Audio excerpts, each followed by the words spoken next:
Number 2. This is impertinent to the present argument, which is drawn not from the efficacy of a divine promise, but from the nature of the thing, and the common prudence of men, and that natural principle of self-preservation, as you will plainly see if you look back upon Mr. White's words. This argument proceeds as if it were morally impossible for men wilfully to deceive themselves and their posterity, which is not from the influence of a divine promise, but from an instinct of nature. And so this evasion is insufficient. To return, therefore, having removed this rub out of the way, and to make good what I have said concerning the carelessness and wickedness of the age, that this disease had overspread the whole body of civil and ecclesiastical, the Pope himself not excepted, you shall hear from the approved authors of the Romish Church. Platina calls several of those popes monstra and portenta homino, monsters of men. John the 11th is called by Cardinal Baronius one who we may be sure would do the popes no wrong and the Protestants no right, rather a defiler than ruler of the Roman seat. They were prodigious popes, saith Generardus. Pope Sergius saith Baronius was a slave of all vices and the wickedest of men. And of John the 10th he saith, Than whom none was more filthy. And such characters they gave to divers of the popes of that age. And these are the supreme heads of the Church, the prime subjects and fountains of infallibility. And conformable to the head were the generality of the members of that politic body, the ministers and governors, as well as the people of that age, as you heard acknowledged by their own most approved authors. Now compare this with their argument for tradition, and you will be able to judge of the solidity of it. The two pillars upon which the infallibility of the argument from tradition is built are these. I shall give you them in the words of Rushworth. It was no hard matter for the Church to conserve the truth of her doctrine if she were careful, which histories plainly bear witness she was. That nature forceth men to have had care of religion, and therefore it was impossible any error should creep into the Church. And elsewhere saith he, Nature permits not men to be sleepy in religion. To which discourse I reply 3 things which plainly evince the folly of this opinion. First, that the infallibility of tradition by these arguments depends upon the faith of some few historians, whom all confess to be fallible, which is a contradiction. Secondly, that the supposed carefulness upon which the infallibility of tradition depends, being the effect of that nature which is equally in all men, if it make any person or council infallible, it must make every particular church, nay, every Christian infallible, at least such as have common knowledge and prudence in them. Thirdly, observe the impudence of this sort of men, that dare avouch those histories for witnesses of the Church's care, which have so expressly and unanimously recorded her carelessness, both in this and in other ages. Section 19. Third, there is another thing very considerable in this matter, that is, there was a great scarcity of writers, which cuts the sinews of that grand objection which they urge in all their treatises, that there could be no change in doctrine without schism and a notorious tumult, as White saith. And they prove there was no change, because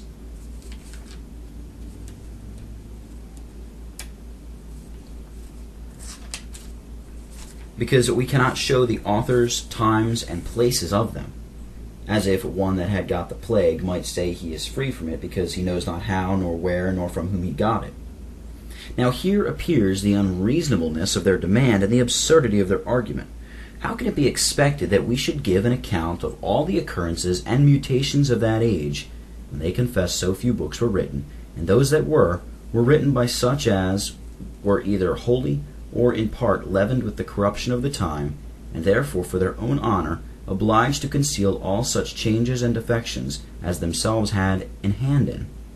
And if any reputed heretic durst venture to betray any of the secrets of the mystery of iniquity which was then working, his book was presently suppressed, and he and it both confuted by an argument fetched out of the fire, or rather thrown into it.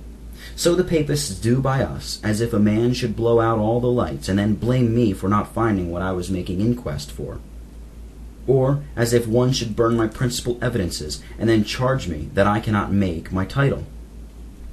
And yet, notwithstanding all the frauds and force of the Romish sea, God hath not left his truth without witness, nor us without notable testimonies, even from among themselves, of the successive deprivations and corruptions in religion by them foisted into the church. But that hath been fully proved by others, and therefore I shall say nothing of it. I shall add only this, that although I have instanced but in one age, yet indeed there were several other ages overspread with the same deluge of ignorance and carelessness and looseness, and consequently liable to the same mistakes, such as the age before the Reformation of religion was, and divers others, wherein learned men were thought to be conjurers, and reading of Greek was counted as hard as the quadrating of a circle, and skill in the learned languages made a man half an heretic. And this all records are full of. I think I need say no more to prove the first branch, that is, that it was possible for some ages, or the major part of them, to mistake the mind of their predecessors in matters of religion. But I must not omit Mr. White's animadversion upon this consideration, which he calls a ridiculous cavil, and a slander so palpably absurd that he can scarce persuade himself to think that they that use it are not rather blinded with malice than ignorance. You will easily judge his reason runs low, because his passion flies so high. And what is the reason of this clamor? Why, saith he, the Protestants acknowledge the doctrines of the Roman Church, which they call errors, were already flourishing some hundreds of years before these times of ignorance.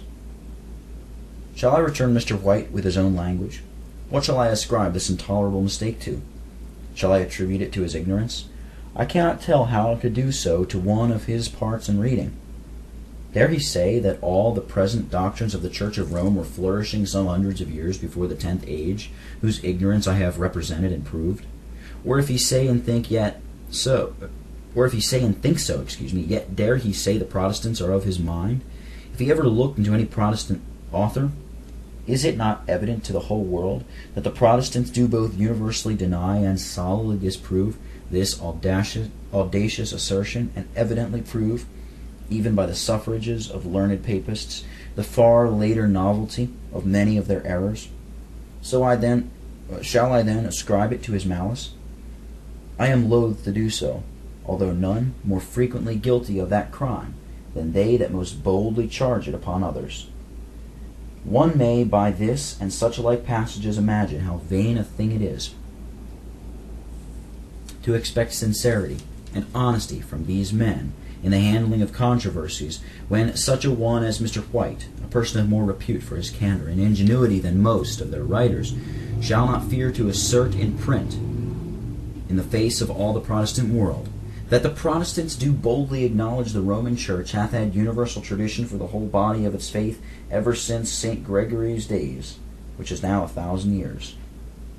Than which nothing can be said more notoriously false and monstrously absurd. But again, suppose the age most famous for its ignorance were after St. Gregory's days. Who knows not that is not a mere stranger to all antiquity and ecclesiastical history, that there was in some ages before St. Gregory, at least among the generality of Christians and many ministers, so much ignorance as might easily betray them to mistake in several doctrines and pretended traditions. And finally, if all he aims at, were granted, it signifies not much, and cannot pretend to prove any more than this, that the first age's errors did not creep in at that door, which may be granted without any considerable prejudice to the Protestant affection, since in other ages